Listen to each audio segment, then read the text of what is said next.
Humble woman humiliated in boutique returns the next day, and Martha Wilson's eyes sparkled as she stopped in front of the window display of Luminous Boutique, the most sophisticated clothing store in the area. That's when she gathered her courage and walked in. Immediately, she felt the gazes of Caitlin and Sarah, the two saleswomen scanning her body from head to toe.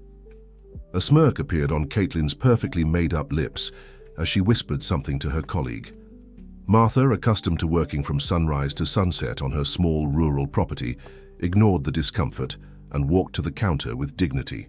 "Good afternoon, I'd like to see some evening dresses," she said, her voice steady despite the nervousness she felt being in an environment so different from her daily life. Caitlin raised a perfectly shaped eyebrow. "Evening dresses," she repeated, in a tone that mixed surprise and mockery. "Well, those models start at $5,000, ma'am. Are you sure you wouldn't prefer to look at our end-of-season sales?" Martha felt her face burn but maintained her composure. "No, thank you. I'd like to see the evening dresses." Sarah approached, measuring Martha from head to toe with a critical eye. "I'm not sure we have anything suitable for your profile. You know," she said, exchanging a complicit look with Caitlin. "Besides, these dresses are delicate pieces made for people accustomed to social events. Perhaps it would be better to look for something in Greenville, at the popular store in the shopping center." The humiliation was now evident. Customers in the store stopped what they were doing to observe the scene, some with expressions of embarrassment, others with discreet smiles of approval at the saleswomen's words. Martha felt a lump form in her throat. Her hands, marked by work on the coffee plantation she had inherited from her father, gripped the handle of her straw bag more tightly. "I understand," she replied, with a calmness that didn't reflect the storm forming in her chest. "Thank you for your attention." And she left the store with her head held high, although her heart was crushed by the public humiliation.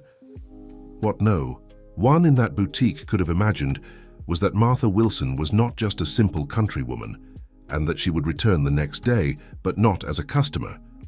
Dear listener, if you're enjoying the story, please take a moment to like and especially subscribe to our channel. This really helps us as we're just starting out. Now, continuing. On her way back to her inn, Martha felt the weight of those women's words. It wasn't the first time she had faced prejudice because of her simple appearance, but something about this situation had touched her deepest wounds. At 58, she was the owner of Sunrise Hope Farm, producer of one of the most award-winning specialty coffees in America. After her husband Richard's death 15 years ago, she had taken over the business alone, transforming the small property inherited from her father into an internationally recognized company. Her beans were exported to gourmet cafes in Europe and Japan, and her name was respected in the coffee market. In Oak Ridge, however, where she had come to participate in the American Coffee Festival as an invited judge, she was just another ordinary-looking woman in unglamorous clothes. The humiliation at the boutique brought to the surface a feeling she knew well, but that still hurt, as if it were the first time: invisibility. As she walked, her cell phone rang. It was Michael, her oldest son, a lawyer in New York. "Mom, everything's set for tomorrow. Jennifer already has the documents ready and said you just need to sign." Martha took a deep breath before answering. Her son's call brought to mind the main reason for her visit to Oak Ridge. "Yes, son. I'll take care of it tomorrow." "Are you sure? There's still time to reconsider. Buying a commercial property in a historic town isn't a small investment." "I'm sure, Michael. I've been taking care of only what's mine for too long. It's time to expand." After hanging up, Martha looked at the Oak Ridge sky, where the sun was beginning to set, painting the colonial rooftops golden. For months she had been planning to diversify her business, investing part of the profits from Sunrise Hope Farm in a venture in the historic town, taking advantage of the growing flow of tourists. She had researched various options, but none had seemed suitable until now. A discreet smile appeared on her lips as she entered the inn. She would make a call to Jennifer, her lawyer, to change her plans. She knew exactly what kind of business she wanted to acquire now. The next morning, the sun had barely risen when Martha was already up. She dressed carefully, choosing the same simple cotton dress as the day before and the same worn sandals. She tied her grey hair in a low bun and didn't apply any makeup. She wanted to look exactly as she had the day before. She ate her breakfast calmly, savoring each sip of coffee specially prepared for her by the owner of the inn, who knew her reputation in the market.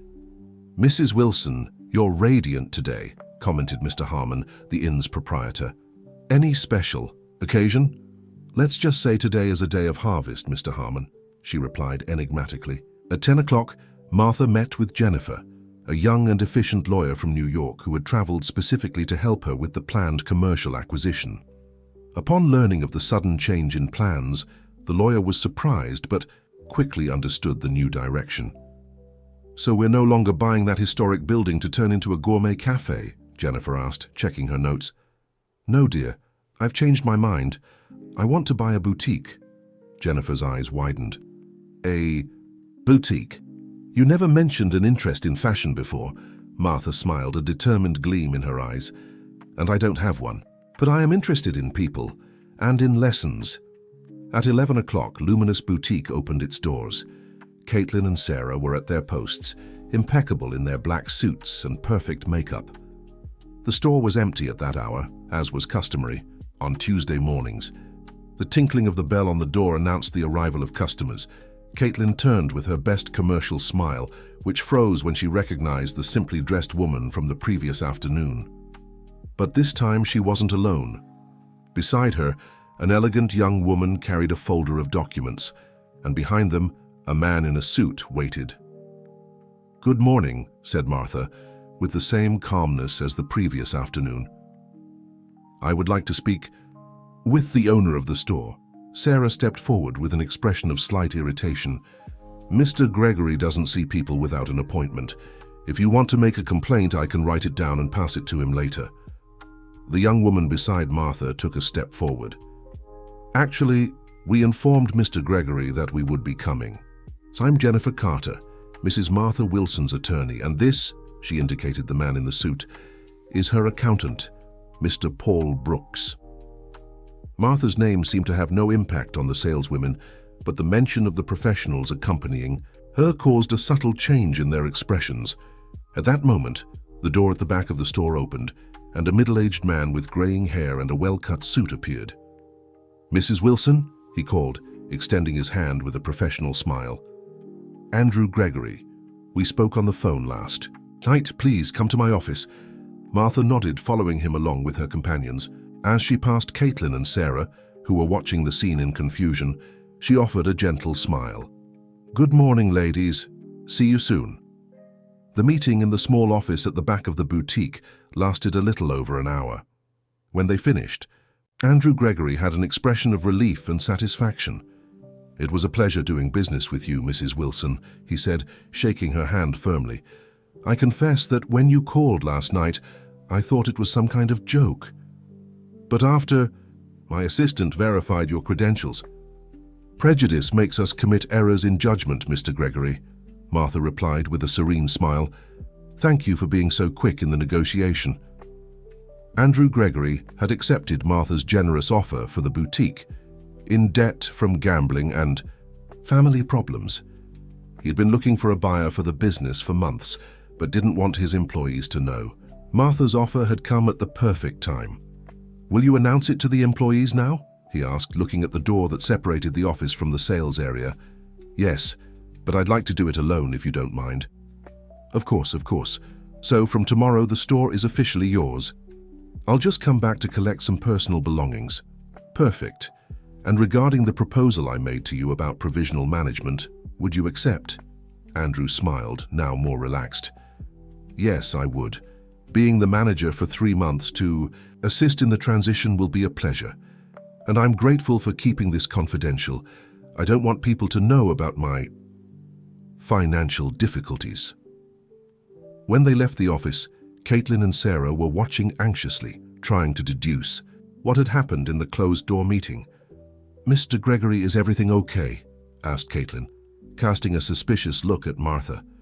"Couldn't be better, Caitlin," he replied, with forced animation. "Mrs. Wilson would like to speak with you. I'll be at the cafe on the corner if you need me." And he left quickly, leaving the two saleswomen perplexed. Martha looked around, admiring the boutique. It was a beautiful space, decorated with refinement and good taste, with exclusive pieces displayed like works of art. A pity that all that beauty was tarnished by the behavior of its employees. "Ladies," Martha began with a calm voice, "I would like to introduce myself formally. I am Martha Wilson, owner of Sunrise Hope Farm, producer of specialty coffee, and starting tomorrow I will be the new owner of Luminous Boutique." The shock on the faces of Caitlin and Sarah was indescribable. Their eyes widened, their mouths opened in astonishment, and they exchanged panicked looks. "What do you mean?" stammered Sarah. "Mr. Gregory sold the store?" "Yes, he did, and I decided to buy it after my experience as a customer yesterday afternoon." Caitlin turned pale, suddenly remembering the treatment she had given the woman the previous afternoon. "Mrs. Wilson, she began, but was interrupted by a gentle gesture from Martha. "Don't worry, I'm not here to fire you. On the contrary, Mr. Gregory will continue as manager for the next 3 months, assisting in the transition. After that, I will make some changes in the management and concept of the store. But all current employees have their jobs guaranteed, as long as they adapt to the new philosophy." "New philosophy?" asked Sarah, still dazed. "Yes. I believe that fashion and elegance should be accessible to everyone, regardless of their appearance or origin. Luminous Boutique will be a space of inclusion, not exclusion." Martha observed the impact of her words. The saleswomen seemed divided between relief at not losing their jobs and discomfort with the idea of a new philosophy. "I'm sure we'll adapt well, Mrs. Wilson," said Caitlin, trying to smile. "I apologize if yesterday there was any misunderstanding." Martha smiled, but her eyes remained serious. "It wasn't a misunderstanding, Caitlin. It was prejudice, and that's exactly what I intend to change in this establishment." She paused and looked at the two women. "Now, I have a coffee festival to judge. See you tomorrow at 9 o'clock for a meeting with the entire team." As she left the boutique, Martha felt a mixture of emotions. She hadn't planned to buy an expensive clothing store when she came to Oak Ridge, but something about that humiliation had awakened in her a greater purpose. It wasn't just about personal revenge, it was about transformation. On her way to the event center where the coffee festival would take place, she called Michael. "Son, I've resolved the investment matter," she said, observing the vibrant colors of Oak Ridge's colonial houses. "And what did you decide, Mom?" "I bought a boutique." The silence on the other end of the line was eloquent. What? A clothing boutique? But what do you know about fashion?" Martha laughed, suddenly feeling light and full of purpose. "Nothing, son, absolutely nothing. But I understand people very well, and that's what really matters." The following days were intense. Martha divided her time between her commitments as a judge at the coffee festival and meetings at the boutique. The morning after the purchase, she gathered the 8 employees of the store. Besides Caitlin and Sarah, there were 2 more saleswomen, a financial manager, a stockkeeper, a seamstress for alterations, and a cleaning assistant. Everyone seemed nervous about the change in ownership, especially because Martha's reputation in the coffee world was well known. She did not tolerate mediocrity and demanded excellence in everything. "Good morning, everyone," she began, observing the attentive faces. "As you may already know, I am the new owner of Luminous Boutique. Mr. Gregory will continue as manager for 3 months, assisting in the transition. After that, I will make some changes in management, but I want to make it clear, all of you have your jobs guaranteed, as long as you adapt to the new vision for this space." She noticed the collective relief, but also the tension that remained. "I believe that quality fashion should be accessible to everyone, regardless of their origin or appearance. I want this boutique to be a space where anyone feels welcome and respected." Rachel, the financial manager, timidly raised her hand. "Mrs. Wilson, with all due respect, this is a luxury boutique. Our customers pay for exclusivity and distinguished service." "I understand your concern, Rachel. I don't intend to transform this into a popular store or reduce the quality of our pieces. On the contrary, I want to maintain excellence, but eliminate elitism. They are different things." Andrew Gregory, who was watching the meeting in silence, intervened. Everyone, Mrs. Wilson has already explained her plans to me, and I can assure you they are very interesting. I suggest you give this new approach a chance. The meeting continued, with Martha explaining some immediate changes: a new customer service policy, regardless of appearance, the creation of a more accessible line for customers with less purchasing power, and a training program in inclusive service. And to begin this new phase, next week we will have a special event, she announced with a gleam in her eye. We will hold a charity fashion show in partnership with the Oak Ridge Artisans Association, presenting an exclusive collection that combines the haute couture we sell with elements of local craftsmanship. The proposal generated mixed reactions. Some employees seemed excited about the innovative idea, while others, notably Caitlin and Sarah, showed skepticism. At the end of the meeting, when everyone had already left, Linda, the cleaning assistant, approached Martha timidly. "Mrs. Wilson, may I speak with you for a minute?" "Of course, Linda. Is there a problem?" The woman, middle-aged and with features marked by hard work, twisted a cloth between her hands. No, it's just that I wanted to thank you. I've worked here for 5 years and have never been able to buy anything, not even from the sales. My daughter turns 15 next month, and I dreamed of giving her a beautiful dress, but Martha felt her heart tighten. She took Linda's calloused hands in hers, equally marked by years of work. "What's your daughter's name?" "Emma. She studies a lot, you know.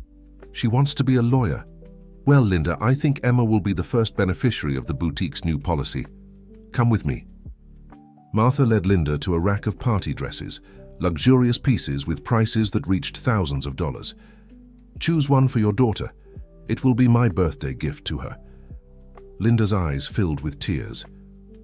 "But Mrs. Wilson, these dresses cost more than I earn in 3 months. The value of a piece of clothing isn't in the price tag, Linda, but in the dignity it provides to the wearer. Your daughter deserves the best for her 15th birthday celebration, and you deserve the respect that has often been denied to you here." At that moment, Martha knew she had made the right decision. Luminous Boutique would be more than a profitable business. It would be an instrument of transformation. As she returned to the inn, reflecting on the events of the past few days, Martha couldn't help but think of her father, George. He had been a small coffee producer who dreamed of recognition for his product but died without seeing his work valued. From him, she had inherited not only the small property that would later become Sunrise Hope Farm, but also the values that guided her. Life. "Coffee, like life, daughter, should be appreciated by everyone," he would say. "Rich, poor, doctor, laborer, everyone deserves a good cup. What changes is just the cup, but the flavor, when it's good, is good for anyone." It was this teaching that she wanted to apply to the boutique. Quality should be accessible to everyone, regardless of the cup, or in this case, the customer's appearance. Martha's cell phone rang, interrupting her thoughts. It was Jennifer, her lawyer. "Mrs. Wilson, everything is resolved with the documentation. The boutique is now officially registered in your name." "Thank you, Jennifer. I'm beginning to think that this impulsive purchase was one of the best decisions I've ever made." "Impulsive but calculated, like everything you do," replied the lawyer, laughing. "Any instructions for me before returning to New York?" "Yes. I want you to prepare a contract for a partnership with the Oak Ridge Artisans Association. We're going to initiate an integrated project with them." After hanging up, Martha sat on the porch of the inn, watching the sun setting over the historic rooftops. A small revolution was beginning at Luminous Boutique, and she could hardly wait to see the fruits of this transformation. Dear listener, if you're enjoying the story, please take a moment to like and especially subscribe to our channel. This really helps us as we're just starting out. Now, continuing, the coffee festival ended, but Martha decided to stay in Oak Ridge for a few more weeks to personally oversee the beginning of the changes at the boutique. She rented a small house in the historic center and established a routine divided between remote consultations for Sunrise Hope Farm and her new venture. The news that renowned coffee producer Martha Wilson had bought Luminous Boutique spread quickly through the small town. Reactions were varied: curiosity, surprise, and in some cases, resistance. Victoria Matthews, a society columnist and wife of one of the region's largest businessmen, was a regular customer of the boutique and did not hide her discontent with the announced changes. During a charity tea, she made a point of expressing her opinion to other ladies of the local high society. "It's outrageous. That store was the only place where we could find exclusive pieces without needing to go to Boston. Now this coffee farmer comes along wanting to transform our boutique into some kind of popular bazaar." Elizabeth Bennett, another regular customer, agreed. "I heard she plans to hire local seamstresses and use artisanal materials. Just imagine. I'll have to drive to Hartford to find something decent for my niece's wedding." What these ladies didn't know was that Lily, Linda's daughter, was serving the tea and had heard every word. That same afternoon, she told her mother, who in turn reported the conversation to Martha. "Don't worry, Linda," said Martha with a calm smile. "This resistance was expected. Changes always scare people, especially those who benefit from the status quo." The next day, Martha invited Elizabeth Bennett for coffee at the boutique. The socialite was surprised by the invitation, but attended out of curiosity. "I heard you're looking for a dress for your niece's wedding," said Martha, receiving her personally. Elizabeth, an elegant woman in her 50s, seemed uncomfortable. "Yes, but I'm thinking of going to the shops in Hartford or Boston.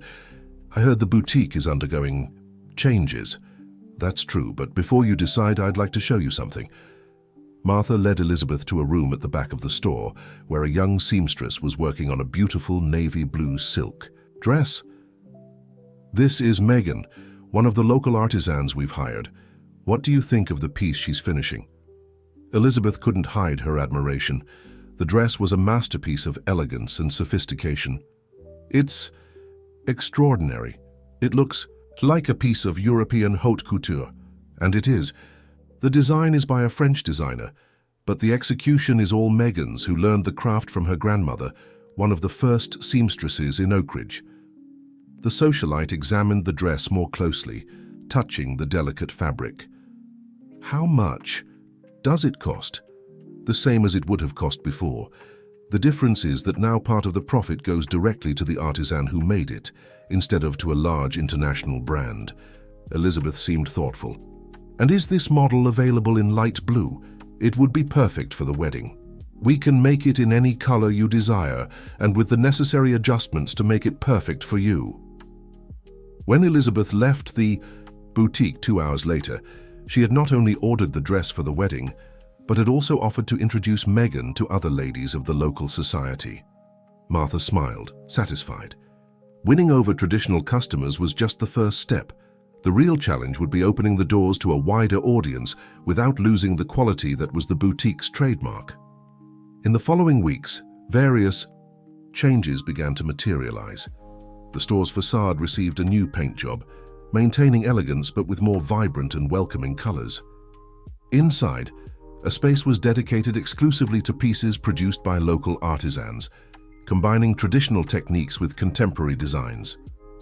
Martha also instituted Community Day, when the boutique offered freestyle consultations for low income, women who needed to dress for job interviews or special occasions. On these days, pieces from previous collections were sold at accessible prices, and the artisans taught customization workshops. Not everything, however, ran smoothly. Caitlin and Sarah, the saleswomen who had humiliated Martha on the first day, showed resistance to the changes. During a team meeting, Caitlin did not hide her dissatisfaction. "With all due respect, Mrs. Wilson, but these initiatives are decharacterizing the boutique. Our traditional customers are feeling displaced." "That's understandable, Caitlin. Changes require adaptation, but I've noticed that for every former customer who is bothered, we gain 3 new ones. But these new customers buy much cheaper pieces. That directly affects our commissions." Martha thought for a moment before responding. "I understand your concern. Starting today, we will implement a new commission system based not only on the value of sales but also on customer satisfaction and the number of returns. I want salespeople who build relationships, not just who close expensive sales." The change in the commission system was received with enthusiasm by most employees, but increased the resistance from Caitlin and Sarah. One particularly quiet afternoon, Martha overheard a conversation between the two in the employee break area. "This won't last," Caitlin was saying bitterly. "She doesn't understand anything about fashion or luxury retail. In 3 months, the boutique will be bankrupt and she'll go back to her little coffee farm. Or else Gregory will buy it back. For a much lower price," added Sarah. "He told me he only sold because he needed quick money to cover some debts." "Well, I'm going to update my resume. I don't plan to stay here to see this store turn into a second-rate bazaar." Martha moved, away quietly, her heart heavy.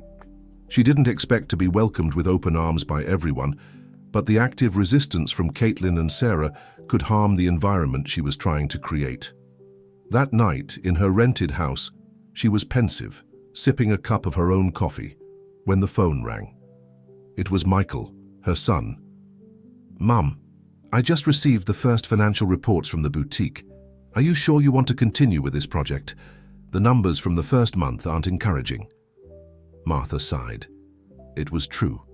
The changes had generated more costs than revenue so far. "Michael, do you remember what your grandfather used to say about the first harvests after a change in management? The soil needs time to get used to the new treatment, right?" "Exactly. This project is like that. We're replanting values in soil accustomed to different practices. It takes time." "But Mom, the farm is an established business with loyal customers. This boutique is a completely new adventure. You've never worked in fashion before." "I'm not working in fashion, son. I'm working with people, and that's something I know how to do very well."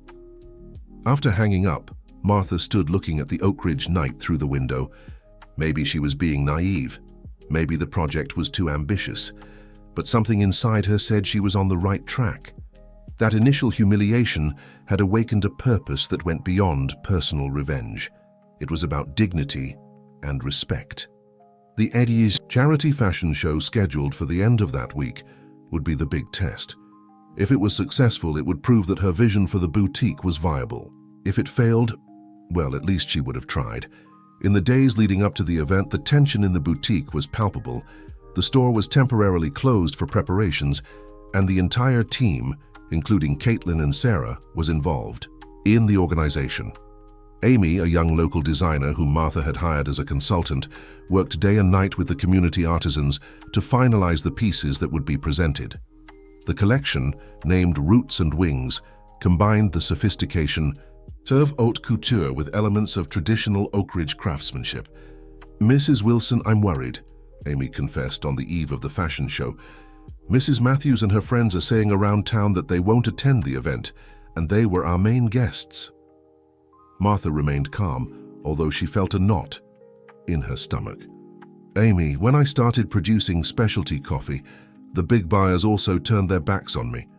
They said a woman couldn't understand fine beans, that my product was inferior. Do you know what I did?" "What?" "I served my coffee in unmarked cups during an international fair, alongside the world's most awarded coffees. In the blind test, mine was the most praised. After that, I didn't need to chase buyers anymore. They came to me." Amy smiled, understanding the message. "So that's what we'll do tomorrow? A blind test?" "Something like that. We'll let the clothes speak for themselves." On the morning of the fashion show, Martha woke up early and went straight to the boutique.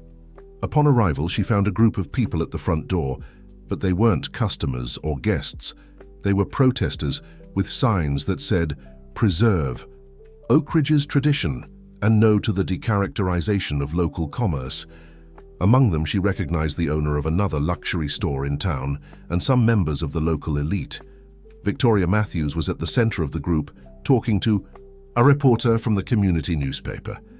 "This boutique has always represented the finest in Oak Ridge. Now, with this new management, they're trying to transform it into a kind of cooperative.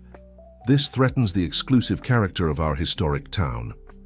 Martha took a deep breath, containing her irritation. She discreetly slipped away from the small crowd and entered through the back door of the store. Inside, the team was already working on the final preparations. The improvised runway was set up, the lights positioned, and the models, all women from the community of different ages and body types, were rehearsing their entrances. Andrew Gregory, who remained as manager during the transition, approached with a worried expression. "Mrs. Wilson, have you seen what's happening outside? Perhaps we should postpone the fashion show." "Not at all, Andrew. The show must go on." She paused, thoughtful.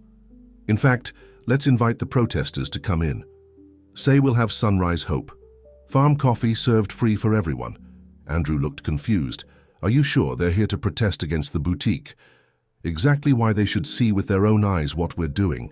Prejudice, Andrew, is often the fruit of ignorance. And the best cure for ignorance is information." The manager nodded, still uncertain, but went to fulfill the order. Meanwhile, Martha went to check on the models and the pieces that would be presented. In the improvised dressing room, she found Linda, the cleaning assistant, helping her daughter. "Emma, get ready."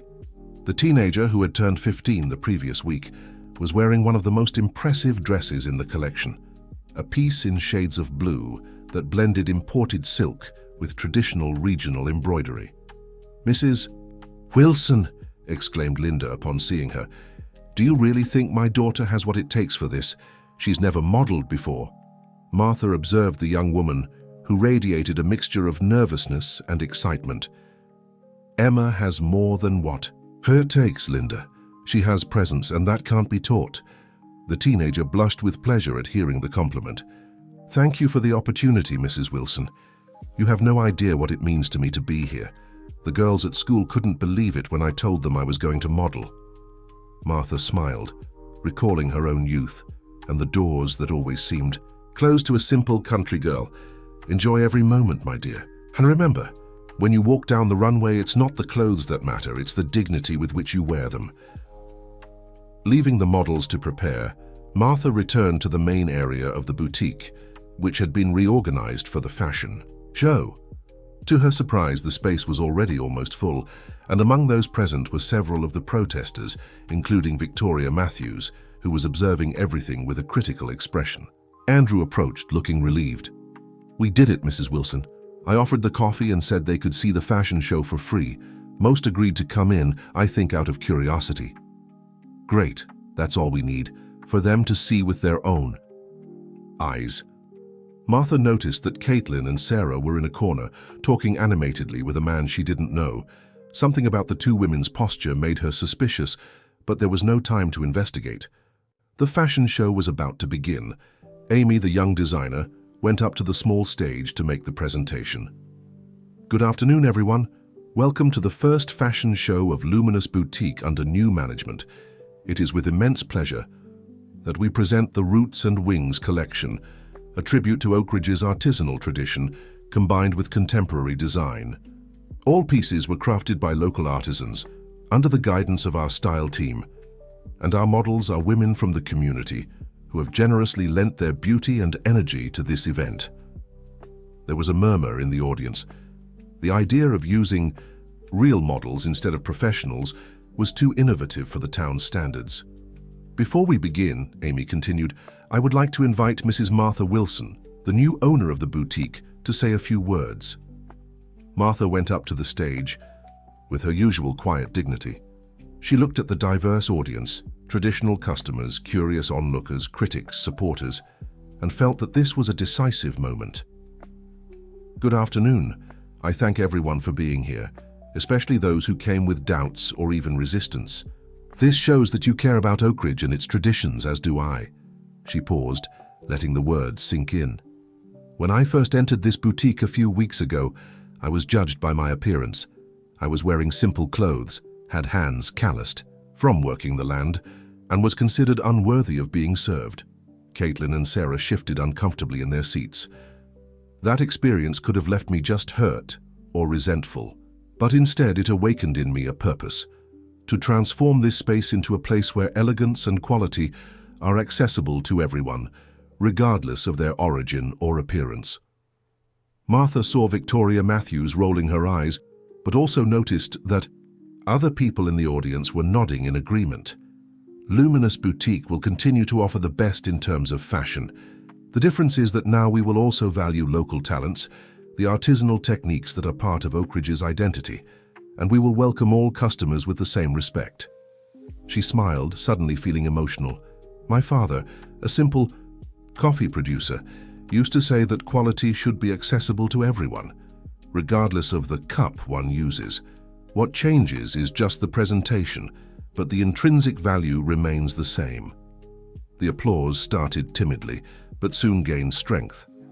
Martha noticed that even some of the protesters seemed touched by her words.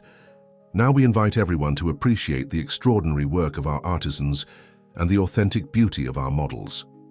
The fashion show began with soft music in the background. The first model to enter was Megan, the artisan herself, wearing an ensemble she had created. A long skirt of natural silk dyed with local vegetable pigments, combined with a blouse of artisanal lace. The audience reacted with initial surprise, followed by approval. The combination of traditional techniques with modern cuts created unique pieces, sophisticated and at the same time accessible. One by one, the models presented the creations. Real women of different ages, body types and skin tones, all walking with the dignity of those who feel valued. The boutique had been transformed into a space for celebrating diversity and authentic beauty. When Emma, Linda's daughter, entered the runway with her blue dress, there was a collective murmur of admiration. The young woman walked with the natural grace of youth, and the dress seemed to have been created especially for her. Even Victoria Matthews, the fiercest critic, was seen positively commenting on the piece with a friend. The fashion show ended with all the models returning to the runway, accompanied by the artisans who had created the pieces. The applause was warm and prolonged. Martha observed everything with contained emotion. Her experiment seemed to have worked.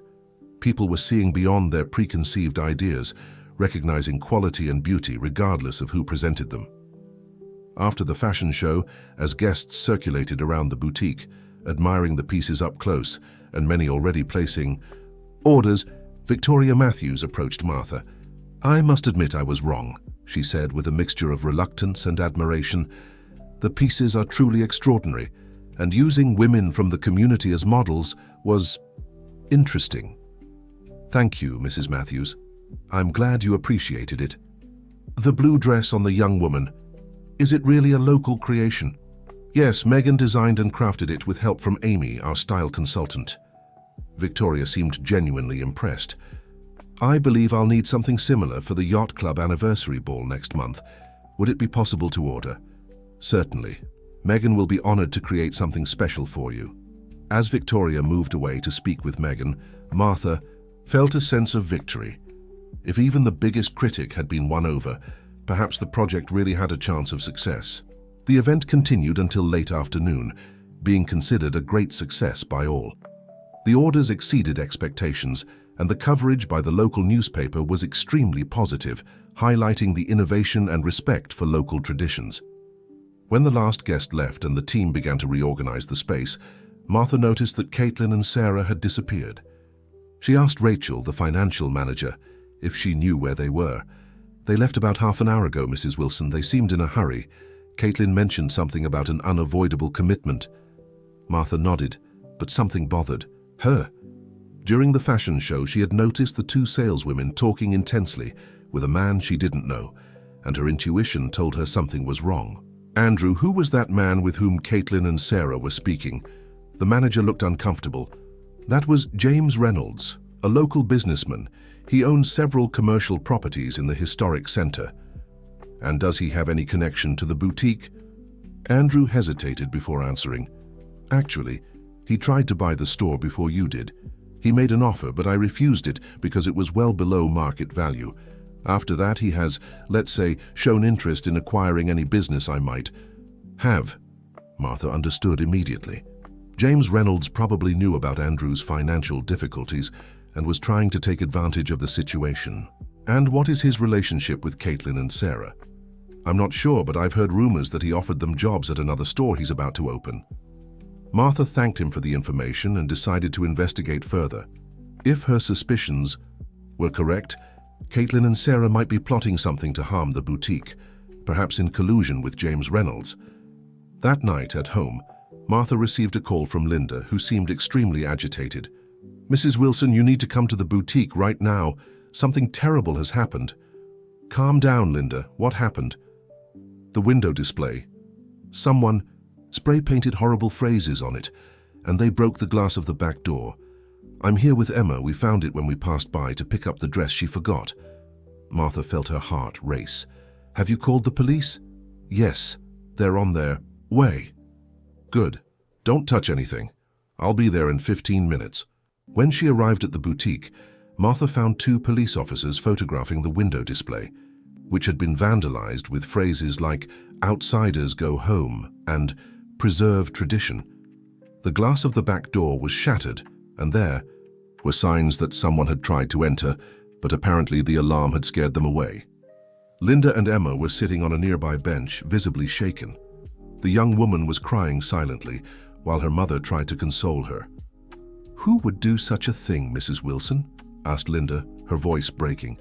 "Especially today, which was such a beautiful day," and Martha hugged them both, trying to convey calm, although she felt a growing anger.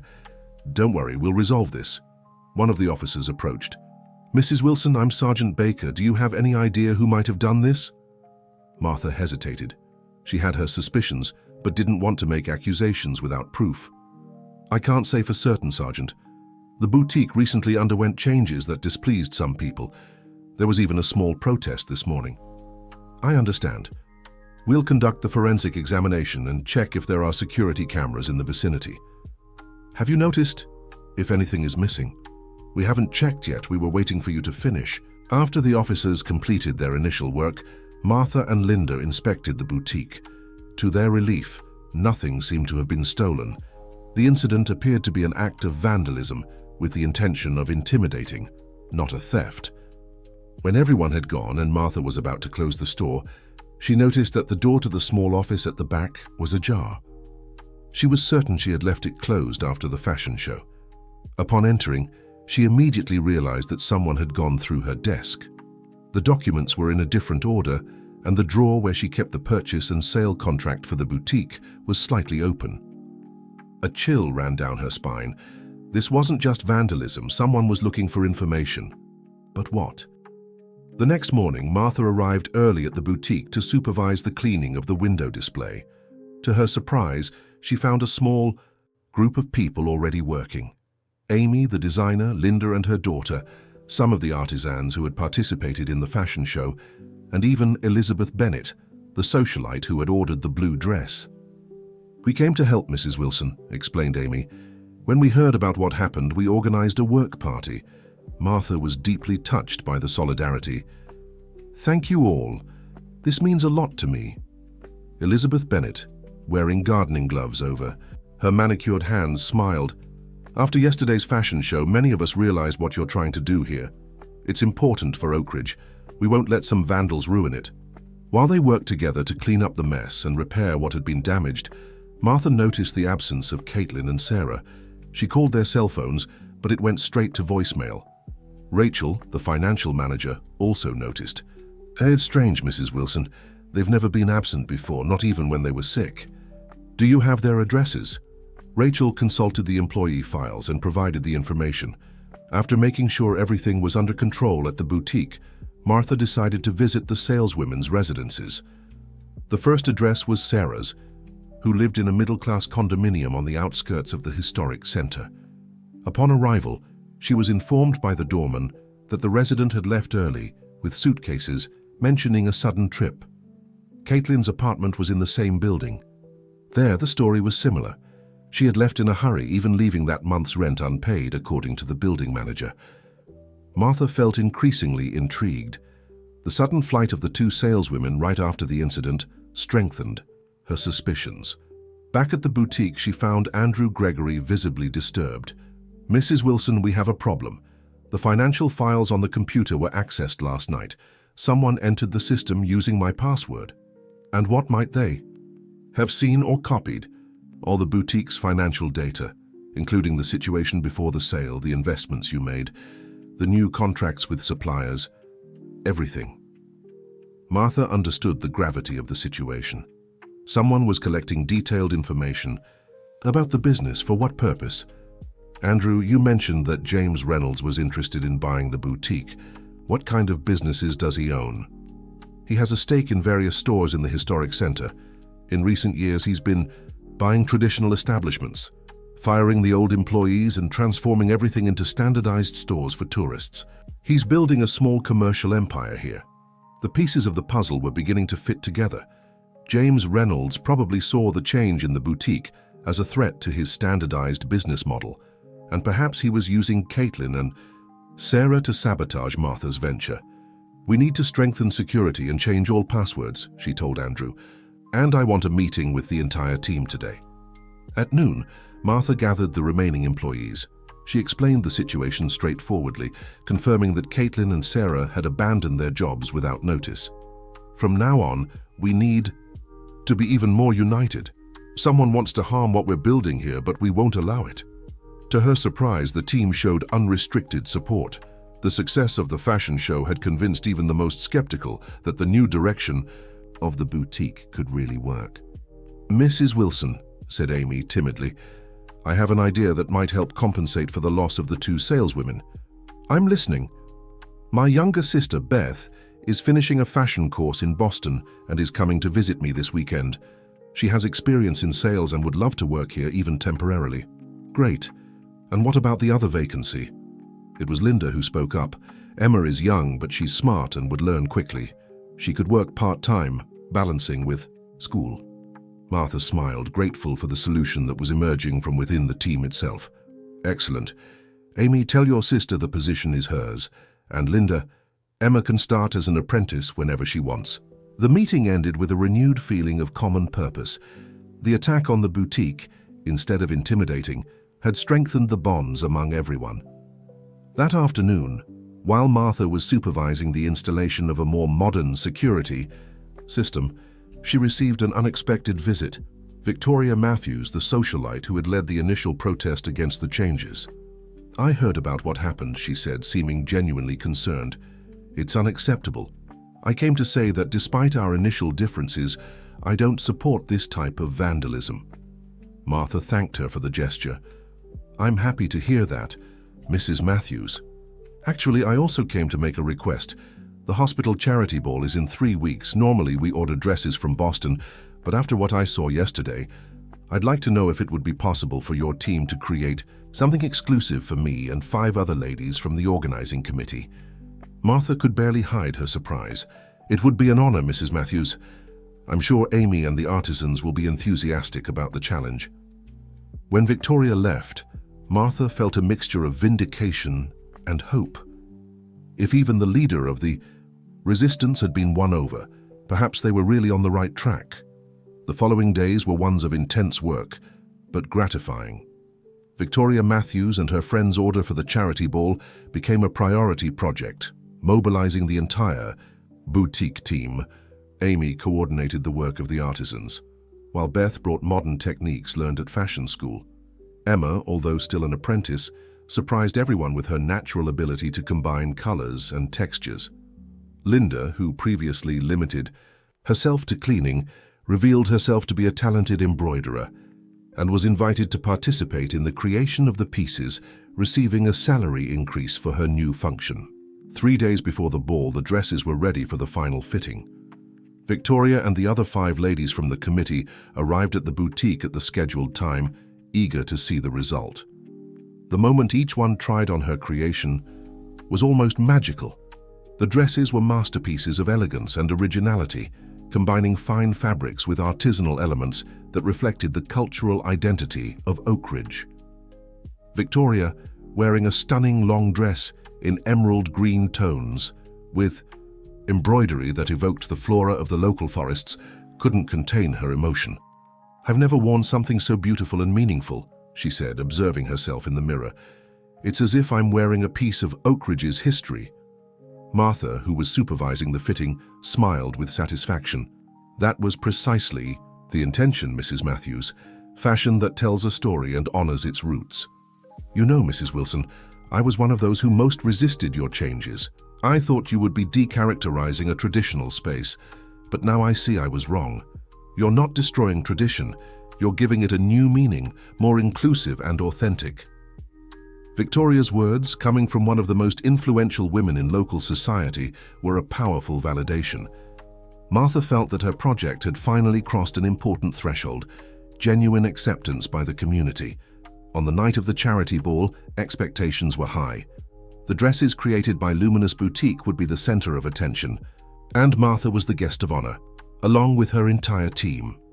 The event took place in the main hall of the historic Oak Ridge Grand Hotel, decorated with elegance and simplicity. When Victoria and her friends entered wearing the boutique's creations, there was a moment of admiring silence, followed by murmurs of approval. The pieces stood out not only for their beauty, but for their originality and the cultural significance they carried. Each dress told a story about Oak Ridge, from its colors to the artisanal elements incorporated into the design.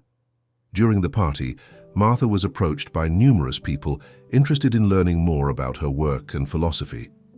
Among them was Daniel Torres, a renowned fashion journalist from New York. "Mrs. Wilson, I'm impressed with what I've seen tonight. These pieces could easily be on a runway in Paris or Milan, but they have an authenticity rarely seen in haute couture. The secret is in the hands that created them, Mr. Torres, hands that know the earth, tradition, and true beauty. I'd like to do a special report on Luminous Boutique for the magazine where I work. It would be a way to show the world how fashion can be an instrument of social transformation."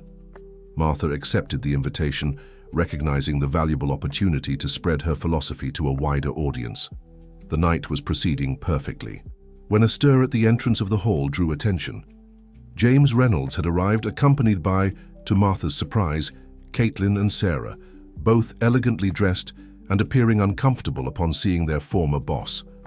Victoria Matthews, who was talking with Martha at that moment, noticed her expression. "Don't worry about him. Reynolds was invited because he makes significant donations to the hospital, but everyone knows about his dubious practices. As for your former employees, well, Oak Ridge is a small town. News travels." "What news?" "About their involvement in the vandalism at the boutique. The police haven't arrested them yet for lack of concrete evidence, but everyone knows. Reynolds hired them for his new store in Hartford, but the damage to their reputation is already done." Martha observed the two women who had tried to sabotage her. She didn't feel anger, just a tinge of sadness for the choice they had made. During dinner, the places were arranged so that Martha found herself seated at the same table as James Reynolds, probably an unfortunate coincidence or a deliberate attempt by someone to create an uncomfortable situation. Reynolds, however, seemed strangely friendly.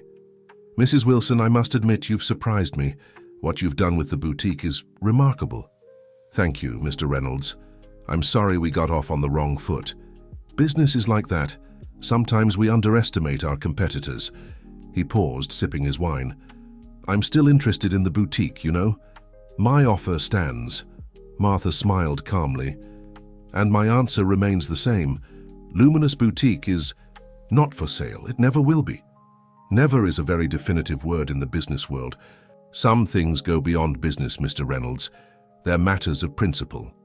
The conversation was interrupted when the Master of Ceremonies announced the beginning of the charity auction that was the highlight of the night. Among the items to be auctioned, there was a surprise, an exclusive ensemble from Luminous Boutique, created especially for the occasion. Amy brought to the stage a beautiful gala dress, accompanied by an artisanal lace shawl, both in deep red tones. The piece had been collectively crafted by all the artisans involved in the project, each contributing with her specialty. "This unique ensemble," announced the Master of Ceremonies, "represents the new vision of Luminous Boutique: accessible elegance, appreciation of local talent, and respect for diversity. The starting bid is $10,000, with all proceeds going to the pediatric ward of the hospital." The bidding began enthusiastically, with several people from local society participating. To everyone's surprise, James Reynolds entered the competition, substantially raising the values. When the auction seemed about to end, with Reynolds offering $25,000, a voice from the back of the hall announced, $30,000. Everyone turned to see who had made the generous bid. It was Emma, Linda's daughter, who had been invited to participate in the event as a representative of the boutique's young apprentices. A confused silence hung over the hall. How could a teenager offer such an amount? Emma walked confidently to the stage, facing the surprised looks. I make this bid on behalf of the Oak Ridge Artisans Association. We united to buy this piece and donate it to the town museum as a symbol of a new era for our craftsmanship and our fashion." A wave of applause erupted spontaneously. It was an extraordinary gesture, which perfectly symbolized the transformation that Martha had initiated. Simple women, once invisible, now protagonists of their own story. James Reynolds, recognizing the impossibility of competing with the symbolic significance of that bid, politely withdrew from the competition. The ensemble was won by the Artisans Association, to general joy. After the auction, as the party continued with music and dancing, Martha found a moment to speak with Emma. "It was a beautiful gesture, dear. But how did the association manage to gather so much money?" The young woman smiled, proud. "Not all the artisans had money to contribute, Mrs. Wilson, but those who couldn't give money offered time and skill. In the past few weeks after hours, they produced special pieces that are already ordered by boutique customers. The value of these future sales is what allowed us to make the bid." Martha felt her eyes well up. It was exactly the kind of creative and collaborative solution she had hoped to inspire. "You've perfectly understood the spirit of what we're building. I'm proud of all of you." The party extended into the night, celebrating not only the charitable cause but also a new vision for fashion and craftsmanship in Oak Ridge. When it finally ended, Martha left the hotel with a light heart and the certainty that her project was on the right track. The next day, the boutique received an unexpected visit. Sarah, one of the former saleswomen who had participated in the vandalism. She entered timidly, seeming nervous and out of place. Beth, who was at the register, recognized her from the stories she had heard and immediately called Martha. "I'd like to speak with Mrs. Wilson, if possible," Sarah asked in a low voice. Martha came from the office, surprised by the visit. "Sarah, I didn't expect to see you again." "Mrs. Wilson, I came to apologize. What I did was unforgivable. I let myself be influenced by Caitlin and Mr. Reynolds.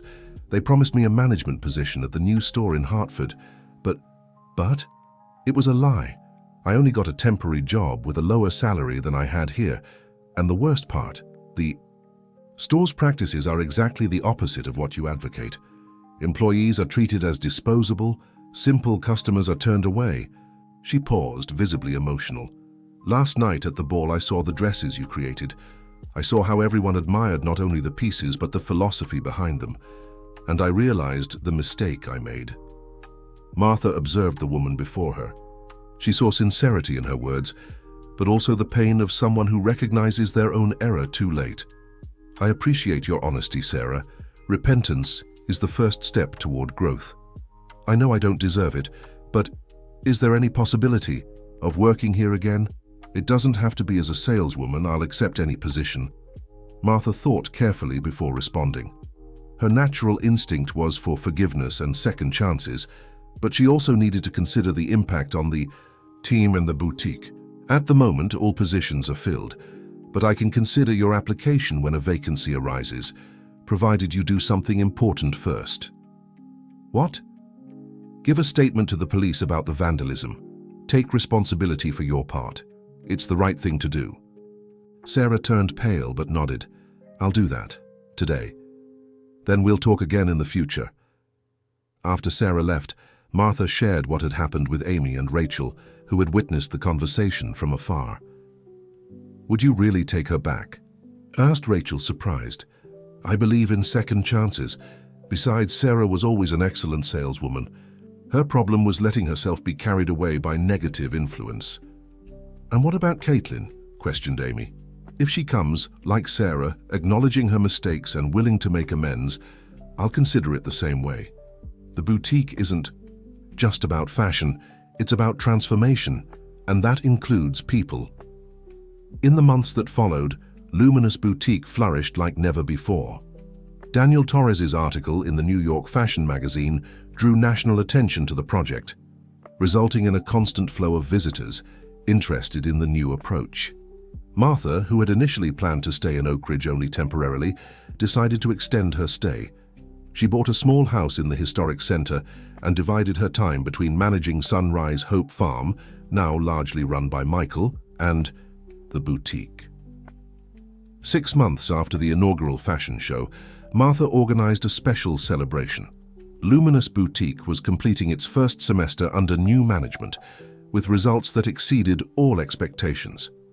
The physical space of the store had been expanded, incorporating a room dedicated exclusively to local crafts.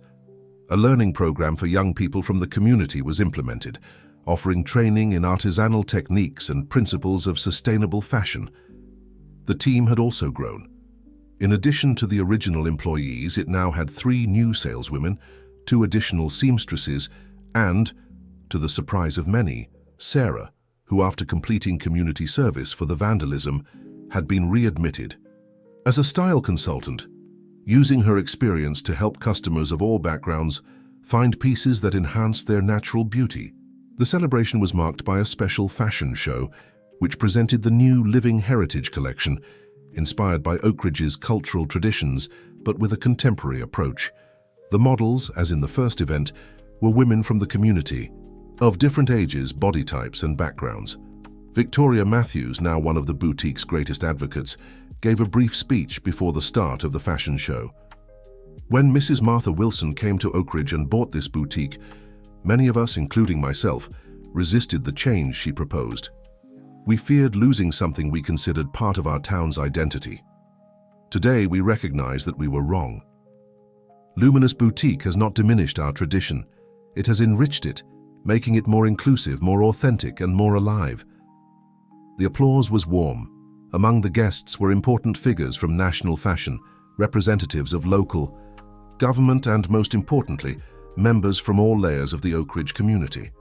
To close the event, Martha went up to the small stage. Unlike the inaugural fashion show, when she was still struggling to establish her vision, now she radiated the quiet confidence of someone who sees her efforts bearing fruit. 6 months ago, I entered this boutique as a customer and was judged by my appearance. Today we celebrate a new reality, where elegance and beauty are not defined by labels or prejudices, but by authenticity and respect for diversity. She paused, looking at the faces watching her attentively. This boutique is not just mine. It belongs to everyone who believed in this vision and contributed to making it a reality. From the artisans who lent their centuries-old skills to the young people who brought innovative ideas. From the traditional customers who opened themselves to the new customers who found here a welcoming space. Martha took a glass of champagne that was offered to her.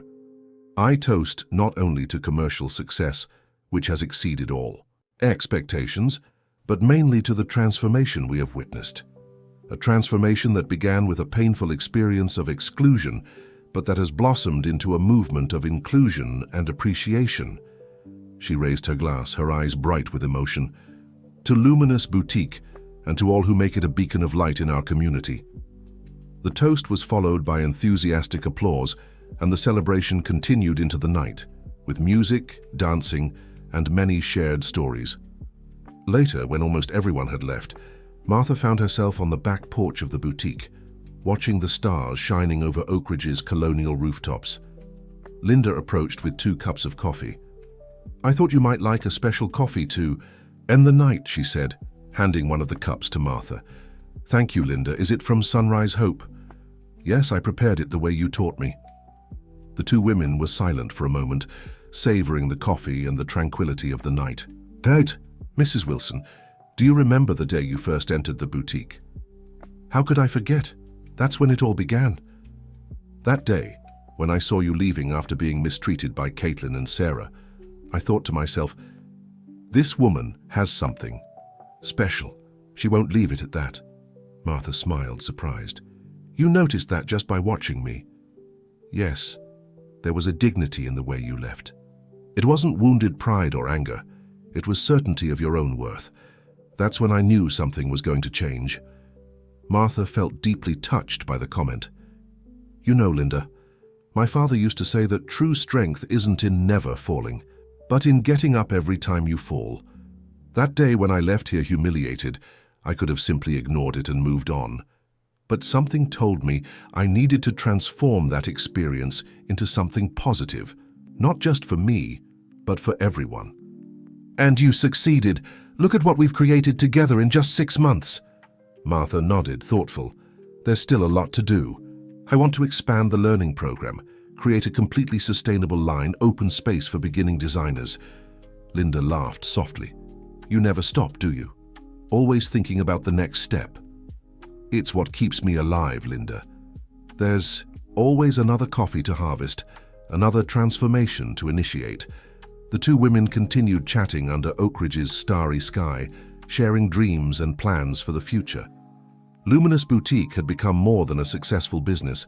It was a symbol of how the union between tradition and innovation, respect and boldness, could transform not just a commercial space, but an entire community. And for Martha, who had entered that store as a rejected customer and was now recognized as a visionary, the journey was proof that true elegance is not in the clothes we wear, but in the dignity with which we treat each other. 3 years later, Luminous Boutique was no longer just a store, but a national reference in inclusive and sustainable fashion. The model created by Martha had inspired similar establishments in other historic towns across America, forming a network of ethical commerce and appreciation of local craftsmanship. On a sunny May afternoon, Martha was in her office at the boutique reviewing the quarterly reports when Linda entered hastily. Mrs. Wilson, you won't believe it. We just received the official invitation. What invitation, Linda? For the Paris Sustainable Fashion Week, Luminous Boutique has been selected to represent the United States. Martha took the envelope Linda handed her, hardly believing what she saw. It was indeed a formal invitation to participate in one of the most prestigious sustainable fashion events in the world. This is extraordinary, she murmured, emotional. Amy, who had heard the news, entered the office, followed by Beth and Emma, now a young woman of 18, who had become a talented designer. We need to start planning immediately, exclaimed Amy enthusiastically. We have only 4 months to create a collection that represents everything we've built here. And who will go to Paris? Asked Beth, practical as always. Martha thought for a moment, looking at the eager faces around her. All of us, and also the artisans, the seamstresses, everyone who contributed to this project. This achievement belongs to each person who believed in our vision. The news quickly spread through Oak Ridge. What had begun as an act of resistance against humiliation would now take the small historic town to the international fashion scene. That night, after everyone had gone and the boutique was quiet, Martha remained alone, sitting at her desk, reflecting on the extraordinary journey she had lived since that first day she entered the store as a customer, judged by her appearance. She picked up a framed photo she kept on her desk. She and her father, George, on the small coffee plantation that would later become Sunrise Hope Farm. She must have been about 10 in the image, and her father was teaching her to recognize the perfect beans for harvesting. We did it, Dad, she whispered to the photograph. You always said that true quality never goes unnoticed for long. You were right. The phone rang, interrupting her thoughts. It was Michael. Congratulations, Mom. I just heard the news about Paris. I'm proud of you. Thank you, son. Come with me. It will be an opportunity to see Europe. I wouldn't miss it for anything. By the way, I have more news. I received a proposal to expand the Luminous Boutique brand to New York, a space in Soho with the same philosophy, but adapted to the urban context. Martha felt a wave of emotion. Her small revolution was taking on proportions she had never imagined. What do you think, son? I think you've created something bigger than a clothing store, Mom. You've created a movement. After hanging up, Martha looked out the window at the soft lights illuminating Oak Ridge's cobblestone streets. A simple woman had been humiliated in a boutique and returned the next day. But not for revenge or resentment. She returned to transform a space of exclusion into a place of celebration of diversity and authentic beauty. And now, that transformation was about to gain the world. With a serene smile, Martha picked up her bag and turned off the office lights. Tomorrow would be a new day, with new challenges and new opportunities to continue spreading the message that had defined her life. True elegance is in dignity, respect, and inclusion. As she closed the door of the boutique, she looked one last time at the illuminated sign she had installed when she took over the business. She hadn't changed the name Luminous, but she had added a subtitle, Elegance is for everyone. The end. Dear listener, if you were moved by Mrs. Wilson's journey, don't forget to share your impressions in the comments. The simple woman who transformed humiliation into a movement of inclusion reminds us that true elegance is in attitudes, not appearances. Leave your like, subscribe to the channel, and continue following our stories that touch the heart. Dear listener, if you're enjoying the story, please take a moment to like and especially subscribe to our channel. This really helps us as we're just starting out. Now, continuing.